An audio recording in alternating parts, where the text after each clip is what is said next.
একদিন শিশুনবী হজরত মুহাম্মদ সাল্লাল্লাহু আলাইহি ওয়াসাল্লাম ক্ষুধার্ত অবস্থায় মক্কার ধুলামাখা পথ ধরে হেঁটে চলেছে। কিছুটা দূরে ছিল আবু জাহেলের খেজুর বাগান। আবু জাহেল এক ইহুদি ব্যক্তিকে নিয়ে খেজুরগুলো একটি বস্তায় ভর্তি করছিল। শিশুনবী মুহাম্মদ সাল্লাল্লাহু আলাইহি ওয়াসাল্লাম তখন ক্ষুধার্ত ছিল, তাই ক্ষুধা নিবারণের জন্য দুটি খেজুরের আশায় আবু জাহেলের খেজুর বাগানের দিকে যেতে লাগলো।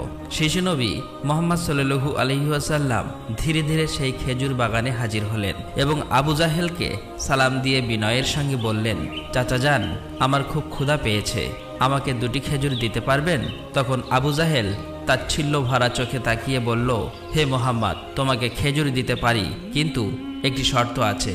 ওই যে ব্যক্তিটি দাঁড়িয়ে আছে তার কাছে বস্তা আছে, ওইগুলো তুমি মাথায় করে নিয়ে আমার বাড়িতে দিয়ে আসো, তাহলে তুমি খেজুর পাবে। তখন শিশুনবী সাথে সাথে ওই ইহুদি ব্যক্তির কাছে চলে গেলেন।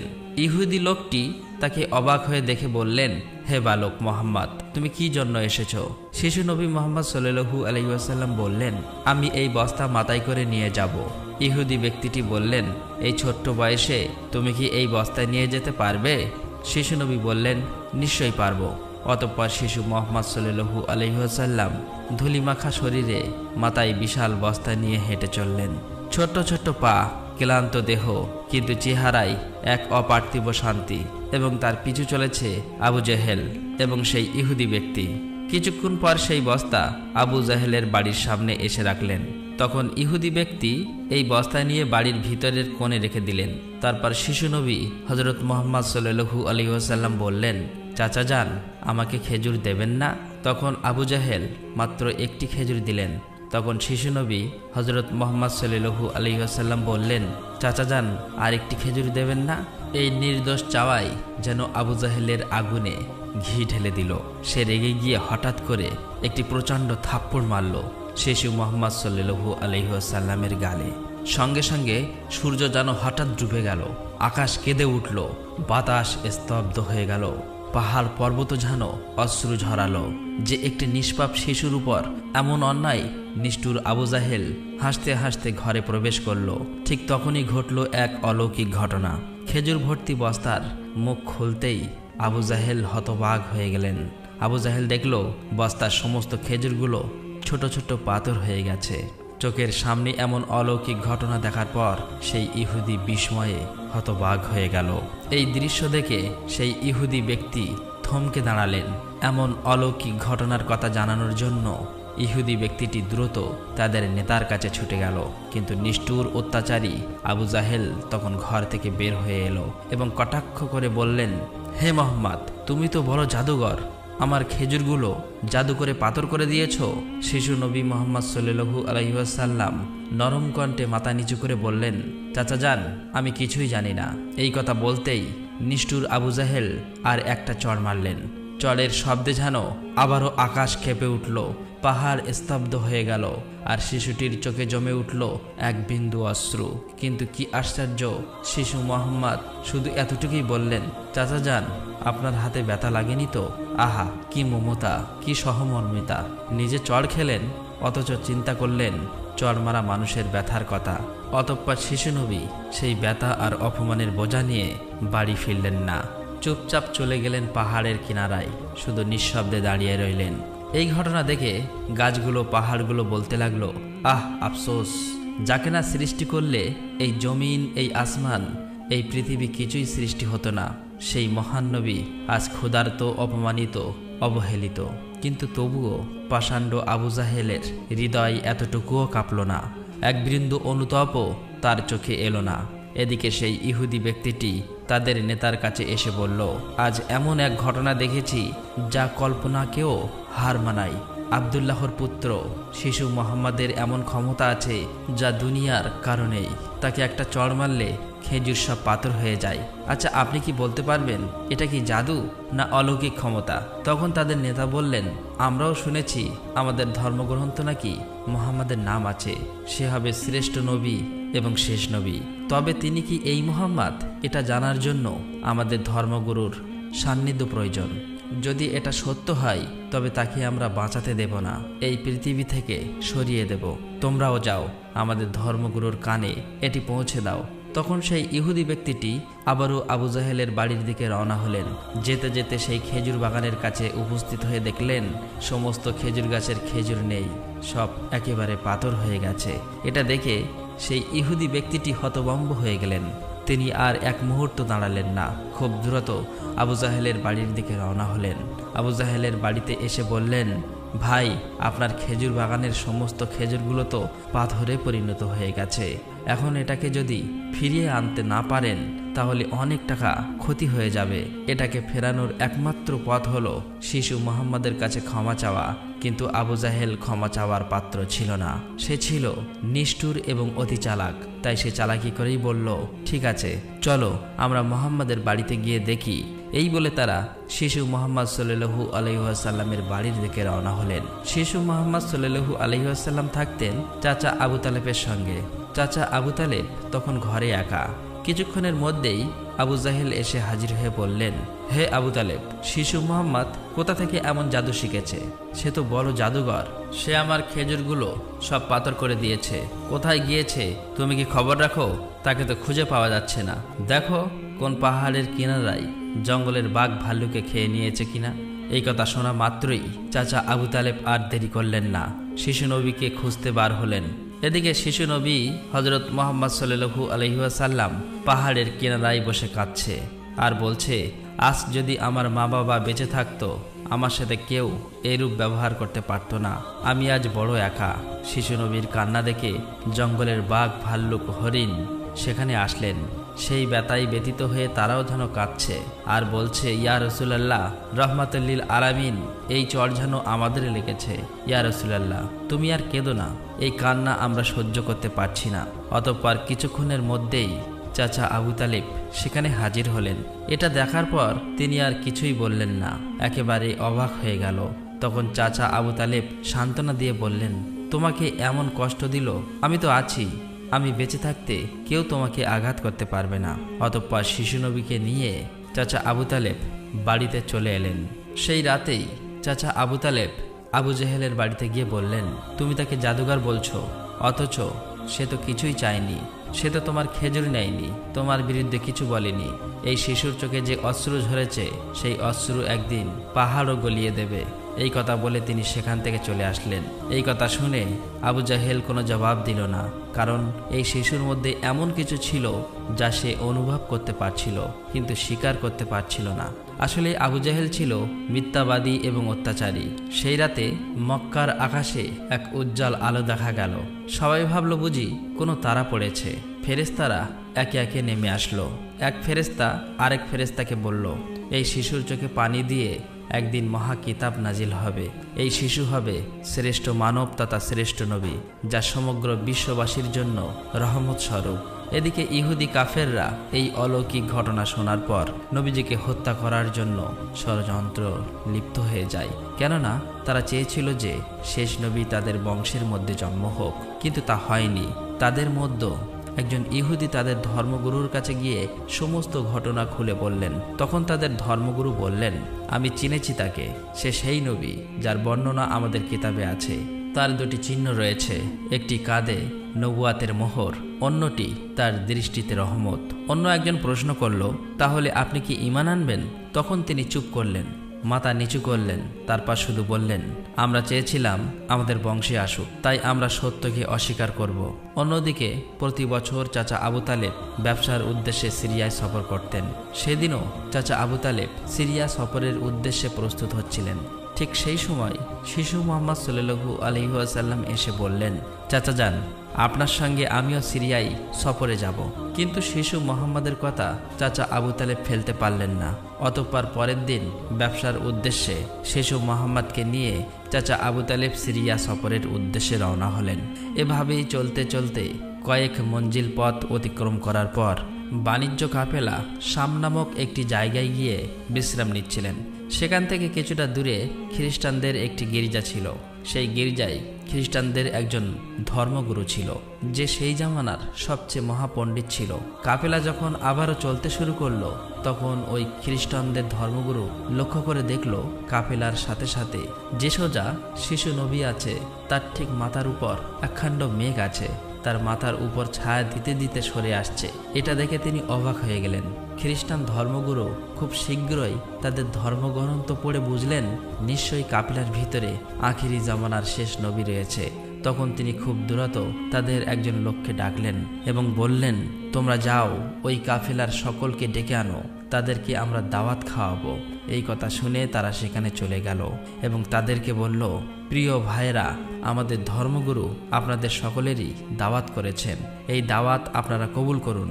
অতঃপর কাফেলার সকলেই ওই গির্জায় আসলেন। তারপর খ্রিস্টান ধর্মগুরু কাফেলার সকলকে পেট ভরে খাওয়ালেন। অতঃপর কিছুক্ষণ পর খ্রিস্টান ধর্মগুরু আবু তালেবকে বললেন, হে কাফেলার সর্দার, নিশ্চয়ই এই শিশুর পিতামাতা ইন্তেকাল করেছে। আবু তালেব বললেন, হ্যাঁ, আপনার অনুমান সত্য, তারা ইন্তেকাল করেছে। এখন আমি তাকে লালন পালন করি। তখন খ্রিস্টান ধর্মগুরু বলল, এ কাফেলার সর্দার, শুনে রাখো, আপনার ভাতিজা নিশ্চয়ই আল্লাহর শেষ নবী হবেন। তার পৃষ্ঠদেশে মোহরের নবুয়াত খচিত আছে।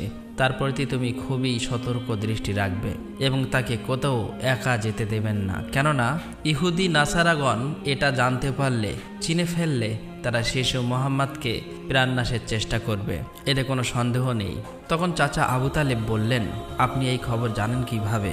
খ্রিস্টান ধর্মগুরু বললেন, আমি তৌরাত কেতাবে এই ঘটনার বর্ণনা পেয়েছি। তুমি যাও, তোমার ভাতিজাকে এখানে ডেকে আনো। তখন চাচা আবু তালেব শিশু মোহাম্মদকে সেখানে আনার জন্য চলে গেলেন। কিছুক্ষণ পর খ্রিস্টান ধর্মগুরু দেখলেন আবার একটি কাফেলা রওনা হচ্ছে। তখন খ্রিস্টান ধর্মগুরু সেখানে গেলেন এবং তাদেরকে জিজ্ঞাসা করলেন, আপনারা কারা আর কোথায়, কি জন্যই বা যাচ্ছ? তখন তারা উত্তর দিল, আমরা রোম দেশের সৈন্য, আমাদের বাদশাহ আমাদেরকে পাঠিয়েছে যে দুনিয়াতে নাকি আখিরি নবীর আবির্ভাব হয়েছে অনেকদিন আগেই। আমরা তার সন্ধান করছি, তাকে খুঁজে ফেলে হত্যা করে দেব। আপনি কি তার কোনো সন্ধান দিতে পারবেন? তখন খ্রিস্টান ধর্মগুরু বলল, তোমরা বৃথায় তাকে খুঁজে বেড়াচ্ছ। আল্লাহ তাআলা যদি সত্যিই তার শেষ নবীকে দুনিয়ায় পাঠিয়ে থাকেন, তবে তো তিনি নিজেই তাকে হেফাজত করবেন। কারো এমন সাধ্য নেই যে তাকে হত্যা করতে পারবে। অতএব তোমরা আবারও রোম দেশে ফিরে যাও। এই কথা শুনে ওই সৈন্যগুলো ফিরে গেল। এভাবেই সেই দিন অতিবাহিত হয়ে গেল। রাতের বেলা খ্রিস্টান ধর্মগুরু চাচা আবু তালেবকে তাদের গির্জায় ডেকে বলল, হে কাফেলার সর্দার, দেখেছ তো, আমার কথাই সত্য। ইহুদি নাসারাগণ আখিরি নবীর সাথে চরম শত্রুতা পোষণ করে। তারা যদি শেষ নবীকে হাতের কাছে পেয়ে যায় তাহলে হত্যা করার চেষ্টা করবে। অতএব ভাতিজাকে নিয়ে বিদেশে যাওয়া উচিত হবে না, ফিরে যাও। অতঃপর পরের দিন চাচা আবু তালেব আর বিদেশ সফর করলেন না, আবারও দেশের পথে ফিরে আসতে লাগলেন। কিছুক্ষণ যাবার পর পথের মধ্যে একটি ঘোড়া দেখতে পেলেন, কিন্তু সেখানে কোনো মানুষ ছিল না। এটা দেখে তারা সেখানে দাঁড়িয়ে পড়লেন। তারপর দেখলেন একজন মানুষ মৃত অবস্থায় পড়ে আছে। আসলেই এটি ছিল একজন ইহুদি যে শিশু নবীকে হত্যা করতে এসেছিল। কিন্তু আজ সেই শিশু নবী নিজে তাকে বাঁচিয়ে তুলছে, নিজের হাতে পানি খাওয়াচ্ছেন। এভাবেই তাকে বাঁচিয়ে নিজেদের সাথে নিয়ে আবারও পথ চলতে শুরু করলেন। এভাবেই চলতে চলতে তাদের কাফেলা একটি সাগরের কিনারায় এসে উপস্থিত হলেন। সেখানে ছিল একটি জেলে সম্প্রদায়ের বসবাস। তাদের কাফেলা সেখানেই বিশ্রাম নিচ্ছিলেন। কিন্তু ওখানকার জেলে সম্প্রদায় ছিল মূর্তি পূজারী। তারা ছিল কুসংস্কারে আবদ্ধ। চাচা আবু তালেব হঠাৎ করে একটি জায়গায় গিয়ে দেখল একদল জেলে সম্প্রদায় মূর্তি পূজা করছে। তখন তাদের মধ্যে একজনকে জিজ্ঞাসা করল, প্রিয় ভাইরা, আপনারা এমন করে মূর্তি পূজা করছেন কেন? তখন সেই ব্যক্তি বলল, আমাদের জালে বহুদিন থেকে মাছ ধরা পড়ে না, তাই সমুদ্রের দেবতাকে খুশি করার জন্য এই পূজার আয়োজন করেছি। এদিকে শিশু মুহাম্মদ সাল্লাল্লাহু আলাইহি ওয়াসাল্লাম লক্ষ্য করে দেখলেন একটি বড় মূর্তির সাথে একজন মা ও তার বাচ্চাকে শিকল দিয়ে বেঁধে রাখা হয়েছে, তাদেরকে বলি দেবে বলে। কেননা এই জেলে সম্প্রদায়ের বিশ্বাস ছিল এভাবে বলি দিলে তাদের দেবতা খুশি হবে, তাদের জালে আবারও মাছ ধরা পড়বে।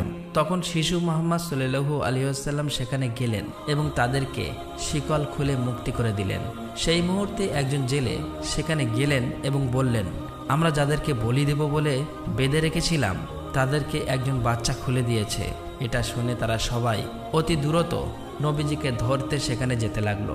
তখন চাচা আবু তালেব তাদেরকে থামাতে গেল, আর সেই সাথে সাথেই তারা সবাই দেখতে পায় সমুদ্রের কাছে সেই বড় মূর্তিটি আপনা আপনি ভেঙে পড়েছে। সমুদ্রের ঢেউ উঠেছে আর সেই ঢেউয়ের সাথে সাথে অনেকগুলো মাছ উপরে উঠে এসেছে। এটা দেখে সমস্ত জেলে সম্প্রদায়ের মানুষ অনেকগুলো মাছ ধরল এবং তারা নিজেরা অনেক খুশি হয়ে গেল। এটা দেখে আবু তালেব অবাক হয়ে যায়। আসলেই নবীজি তখন সমুদ্রের ধারে দাঁড়িয়ে আল্লাহর কাছে দোয়া করছিলেন। নবীজির দোয়ার বরকতে আল্লাহ তাআলা তাদেরকে মাছ দিয়েছিলেন। অতঃপর তাদের কাফেলা মক্কার দিকে রওনা হলো। মক্কায় আসার পর শিশু নবী হযরত মুহাম্মদ সাল্লাল্লাহু আলাইহি ওয়াসাল্লাম চাচা আবু তালেবের ছাগল নিয়ে চরাতে যেতেন। একদিন ছাগল চড়িয়ে ফেরার পথে শিশু নবী দেখতে পান এক জায়গায় দাসদাসীদের কেনাবেচা চলছে। পুরুষদের গরম রড দিয়ে অত্যাচার করছে এবং মহিলাদের উচ্চ দামে কেনাবেচা চলছে। এটা দেখে শিশু নবী অনেক কষ্ট পায়। এদিকে নবীজির এক চাচা আবু লাহাব দাসীকে কেনাবেচা করত। তিনি একজন দাসকে বেশি দামে বিক্রি করে দিচ্ছিলেন। ঠিক সেই সময় তার স্বামী গিয়ে বললেন, হুজুর, আপনি এমন কাজ করবেন না, আমাদেরকে ক্ষমা করে দিন। এভাবেই কাকুতি মিনতি করতে লাগলো, কিন্তু আবু লাহাব তার কোনো কথাই শুনতে চায় না। ঠিক সেই সময় আমাদের দয়ার নবী সেখানে হাজির হয় এবং চাচা আবু লাহাবকে বলে, আপনি এই মহিলাকে বিক্রি করবেন না। তখন আবু লাহাব বলে, আমি এই মহিলাকে অনেক বেশি দামে কিনেছি, আমার মূল্য পরিশোধ করে দিলে আমি তাকে ছেড়ে দেব। তখন শিশু নবী তার এই মূল্য পরিশোধ করে দিলেন, আর সেদিন সেই মহিলা নবীজির জন্য মুক্তি পেয়েছিলেন। অতঃপর সেই সময় মক্কায় বহুদিন ধরে বৃষ্টি হচ্ছিল না। মক্কায় বড় বড় নেতারা একত্রিত হয়ে বলতে লাগলো, মক্কায় বহুদিন ধরে বৃষ্টি হচ্ছে না, আমাদের বাচ্চারা মারা যাচ্ছে, পশু পাখি মারা যাচ্ছে। তাই আমরা সবাই মিলে কসম করছি যে আমরা সবাই কাবার কাছে আসব এবং সেখানে গিয়ে বৃষ্টি চাইব। যতক্ষণ না বৃষ্টি আসে ততক্ষণ আমরা সেখান থেকে আসব না। এই কথা বলার পর সবাই একে একে কাবার দিকে যেতে লাগলো। সেখানে চাচা আবু তালেবও যাবে। ঠিক এমন সময় শিশু মুহাম্মদ সাল্লাল্লাহু আলাইহি ওয়াসাল্লাম চাচা আবু তালেবকে জিজ্ঞাসা করলেন, চাচা যান, আপনি কোথায় যাচ্ছেন? চাচা আবু তালেব বললেন, হে মুহাম্মদ, আমাদের মক্কা শুকিয়ে গিয়েছে, বহুদিন বৃষ্টি হয় না, একে একে সবাই মারা পড়ছে, তাই বৃষ্টির জন্য কাবা ঘরের কাছে যাচ্ছি। তখন শিশুনবী বললেন, চাচা যান, আপনি আমাকে সাথে নিয়ে চলেন। তখন চাচা আবু তালেব বললেন, হে মুহাম্মদ, তুমি এখন ছোট্ট, সেখানে মক্কার বড় বড় নেতারা থাকবে, আমি যদি তোমাকে নিয়ে যাই তাহলে সকলেই আমাকে অপমান করবে। তখন শিশুনবী বললেন, চাচা যান, আপনি আমাকে সাথে নিয়ে চলেন, তারা যদি আমাকে সেখানে থাকতে না দেয় তাহলে আমি চলে আসব। শিশু নবীর মুখে এমন কথা শোনার পর চাচা আবু তালেব তার কথা ফেলতে পারলেন না। আসলে তিনি তাকে খুবই ভালোবাসতেন, তাই তিনি তাকে নিয়ে কাবার দিকে রওনা হলেন। কিছুক্ষণ পর তারা কাবার কাছে গিয়ে হাজির হলেন। দেখলেন কাবা ঘরের কাছে মক্কার বড় বড় নেতারা হাজির হয়েছে। আশেপাশের পুরুষ মহিলা সবাই হাজির হয়েছে, কেননা তারা শপথ নিয়েছে বৃষ্টি না আসা পর্যন্ত কাবা ঘর আঁকড়ে ধরে রাখবে। মক্কার বড় বড় নেতারা বলতে লাগলো, হে আবু তালেব, তুমি কি জানো না আমরা এখানে শপথ করে এসেছি, তুমি এই শিশুটিকে কেন নিয়ে এসেছো? এখানে তো তার কোনো প্রয়োজন নেই। তখন আবু তালেব বললেন, হে মুহাম্মদ, তুমি পিছনের দিকে চলে যাও। এই কথা শুনে শিশু মুহাম্মদ পিছনের দিকে চলে গেলেন। অতঃপর মক্কার বড় বড় নেতারা একসাথে বলতে লাগলো, হে কাবা ঘরের স্রষ্টা, আমাদের পানির ব্যবস্থা করে দিন, আমরা আর পারছি না। এভাবেই বলতে বলতে সারা রাত কেটে গেল, কিন্তু একটুও বৃষ্টি হলো না। সকাল গড়িয়ে দুপুর হয়ে গেল, বৃষ্টি হলো না। এদিকে কাবা ঘরও গরম হতে শুরু করলো। এর মাঝে তিনজন গরম সহ্য করতে না পেরে গরমে অজ্ঞান হয়ে গেল। কিছু লোক তাদেরকে নিয়ে এক জায়গায় চিকিৎসার ব্যবস্থা করলেন। এদিকে একজন চাচা আবু তালেবের পিছনে আঁকড়ে ধরলেন। চাচা আবু তালেব যখন পিছনে ফিরে তাকালেন, দেখলেন শিশু মুহাম্মদ সেখানে দাঁড়িয়ে আছে। অত্যন্ত রেগে গেলেন এবং বললেন, হে মুহাম্মদ, তুমি এখানে কেন এসেছো? তখন শিশু মুহাম্মদ বললেন, চাচা যান, আমাকে আসতে দিন, আমি আসলেই মহান আল্লাহ তাআলা পানি বর্ষণ করবেন। তখন চাচা আবু তালেব বললেন, এখানে এতগুলো মক্কার বড় বড় নেতা আছে, তারা সবাই পানি চাইছে, কিছু হচ্ছে না, আর তুমি এখন এই শিশু বয়সে কি করবে? তুমি চাইলে পানি হবে? এটা সম্ভব? অতএব তুমি পিছনের দিকে চলে যাও। এই কথা শুনে শিশু নবী আবার পিছনের দিকে চলে আসলেন। এদিকে পুনরায় তারা একসাথে বলতে লাগলো, হে কাবা ঘরের স্রষ্টা, আপনি আমাদের পানির ব্যবস্থা করে দিন। কিন্তু কোনো মতেই বৃষ্টি হলো না। তখন সবাই ক্লান্ত হয়ে এক জায়গায় বিশ্রাম নিচ্ছিলেন। চাচা আবু তালেব পিছনে লক্ষ্য করে দেখলেন আবারও শিশু নবী সেখানে হাজির। তিনি অত্যন্ত রেগে গিয়ে বললেন, হে মুহাম্মদ, তুমি আবার কেন এসেছো? শিশু মুহাম্মদ বললেন, চাচা যান, আমি তো আপনার ঘাম মুছতে এসেছি। এই কথা শুনে চাচা আবু তালেব নবীজির উপর প্রচণ্ড মায়া লাগলো এবং তাকে জড়িয়ে ধরলেন। তখন শিশু মোহাম্মদ আবার বললেন, চাচা যান, আমাকে একটিবার কাবা ঘরের কাছে যেতে দিন। আমি গেলে আল্লাহ তাআলা পানি বর্ষণ করবেন। সেখানে থাকা মক্কার নেতাদের মধ্যে একজন এই কথাটি শুনতে পেল।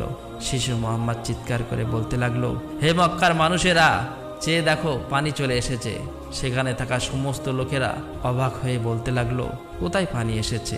এখানে তো আমরা সবাই গর্বে মারা যাচ্ছি, আর তুমি বলছো পানি চলে এসেছে? তাদের মধ্য থেকে একজন বলল, হে মোহাম্মদ, তুমি এগিয়ে যাও। কিন্তু অন্য নেতারা বলল, আমাদের মতো বড় বড় নেতা থাকতে যদি এই শিশু মোহাম্মদ সামনে চলে যায় তাহলে আমাদের মান সম্মান সব চলে যাবে। অতঃপর অনেক আলোচনার পর শিশু মোহাম্মদকে কাবা ঘরের সামনে যাবার অনুমতি দেওয়া হলো। শিশু মোহাম্মদ সাল্লাল্লাহু আলাইহি ওয়াসাল্লাম যখন কাবা ঘরের কাছে গিয়ে আকাশের দিকে মুখ তুললেন এবং আল্লাহর কাছে দোয়া চাইলেন, সঙ্গে সঙ্গে মক্কার বুকে মুষলধারে বৃষ্টিপাত শুরু হলো। দেখতে দেখতে মক্কার চারিদিকে বৃষ্টিতে পরিপূর্ণ হয়ে যায়। এটা দেখে মক্কার মানুষেরা খুবই খুশি হয়ে যায় এবং বৃষ্টিতে ভিজতে ভিজতে যে যার মতো তাদের বাড়ি চলে যায়। প্রিয় দর্শক, একবার ভেবে দেখুন, এই কাহিনীটি শুধু ইতিহাস নয়, এটা ভালোবাসা, কষ্টের আর তাকওয়ার এক জীবন্ত নির্দেশ। আমাদের দয়ার নবী, রহমতের নবী কতই না কষ্ট পেয়েছেন। তিনি এত কষ্ট সয়েও কাউকে অভিশাপ দেননি, শুধু দোয়া করছিলেন, হে আমার রব, আমার উম্মতকে মাফ করে দাও। তারা জানে না আমি কে। এই সেই নবী যার ভালোবাসা ছাড়া জান্নাতের দরজা খুলবে না কারো জন্য। আর আজ আমরা এই যুগের মুসলিম কতটুকু কাঁদি তার জন্য, কতটুকু ভালোবাসি তাকে, কতটুকু তার সুন্নাহ আঁকড়ে ধরেছি। একবার ভেবে দেখুন, যে নবীর কষ্টে পাহাড় কাঁদে, গাছ কাঁদে, পশু পাখি কাঁদে, আর আমরা, আমাদের চোখে জল আসে না, আমাদের হৃদয় কেন নড়ে না? প্রিয় দর্শক, আসুন আমরা সকলেই দোয়া করি, মহান আল্লাহ তাআলা যেন আমাদের সকলকে সেই দয়ার নবীর ওসিলায় মাফ করে দেন। আল্লাহ তাআলা আমাদের সকলের দোয়া কবুল করুক, আমিন। আসসালামু আলাইকুম।